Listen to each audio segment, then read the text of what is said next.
Students, today we get study history chapter number 4, tribals, decos and vision of the golden age. In 1895, a man named Birsa and seen roaming the forest and place of Chota Nagpur in Jharkhand. People said the had miraculous power. He could cure all diseases and the multiple grain. Birsa himself declared that the God has appointed him to save his people from the tribal, from them and from the slavery of Tiku outsider. Soon thousands began flowering, Birsa believing that he had Bhagwan and he come to save all their peoples and their problems. Now 1895 में बिरसा नाम के एक आदमी को झारखंड के छोटे नागपुर के जंगलों में और गांवों में घूमता हुआ देखा गया। लोग कहते थे उसके पास में एक पावर है और वह सारी बीमारियां दूर कर सकता है और अनाज की छोटी सी या ढेरी सी कई गुना बढ़ा देती है। इन छोटी सी ढेर को कई गुना बढ़ा देता है। तब बिरसा ने खुद यह ऐलान किया था कि उसे भगवान ने लोगों की रक्षा और उनको दिकुओं ने बाहर के लोगों की गुलामी से आज़ाद कराने के लिए भेजा है। उस समय के भीतर हजारों लोग बिरसा के पीछे चलने लगे। वे उसे भगवान मानते थे और उन्हें यकीन था कि वह उनकी प्रॉब्लम्स को दूर करने आया है। Birsa was born in the family of Mundas, a tribal group that live in the Chota Nagpur, but his follow include other tribals of religion, Santhal and Orans.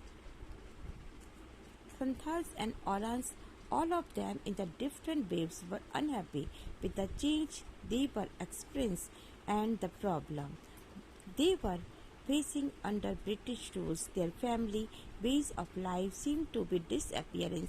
Their livelihood were under threat and their religion appeared to be in danger. Birsa का जन्म एक मुंडा परिवार में हुआ था। मुंडा एक जनजाति समूह को कहते हैं और छोटा नागपुर में वह रहता था। तो बिरसा की समर्थकों ने उस इलाके में बिरसा की समर्थकों या सपोर्टर्स ने इलाके के दूसरे आदिवासी संथाल और ओराव भी उसमें शामिल थे और ये सभी आसपास रह रहे थे और अपने आसपास आ रहे बदलावों और इंग्लिश गवर्नमेंट के कारण पैदा हो रही प्रॉब्लम से बेचैन थे। उनका परिचय जीवन पद्धति नष्ट होती दिखाई दे रही थी, तो उनकी लाइवहुड खतरे में थी और उनका रिलीजन जो था वो छिन्न भिन्न हो रहा था। तो what problem did Birsa set out to resolve and who were the outside being referred to as Diku and how did they solve the problem of the religion and what was happening to the tribal people under the British? How did they live changes? There are some of the questions you will read about in this chapter. Now, Birsa किन किन problem को solve करना चाहता था, दिकू कहाँ जा रहा था, वे बाहरी लोग कौन थे और उनके इलाके या एरिया में लोगों को गुलाम या कॉलोनाइज कैसे बना लिया गया था। अंग्रेजों के राज में ट्राइबल्स के साथ में क्या हो रहा था और ट्राइबल्स का जीवन किस तरह बदल रहा था, इन सभी को हम इस चैप्टर के अंदर पढ़ेंगे। तो how have you have read about tribals society and last year most tribals had the custom and tribal they were very different from those laid down the Brahman, and they were settled also did not have to sharp social division that were characteristics of the caste societies. All those who belonged to the same tribal thought of themselves as a sharing common ties of kinship.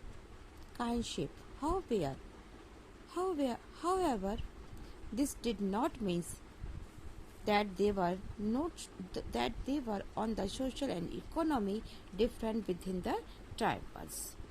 Now हम इस chapter में हम पढ़ेंगे कि आदिवासी के समाज के बारे में ज़्यादातर कबीलों के लोग रीति रिवाज और रस्में और ब्राह्मण द्वारा निर्धारित जो कस्टम थे, जो उनके सिस्टम थे, उसके बारे में उनसे बहुत ही अलग थे।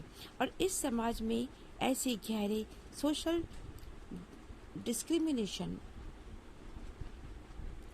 डिस्क्रिमिनेशन भी नहीं थे जो कि कास्ट पर आधारित सोसाइटी में दिखाई देते हैं। एक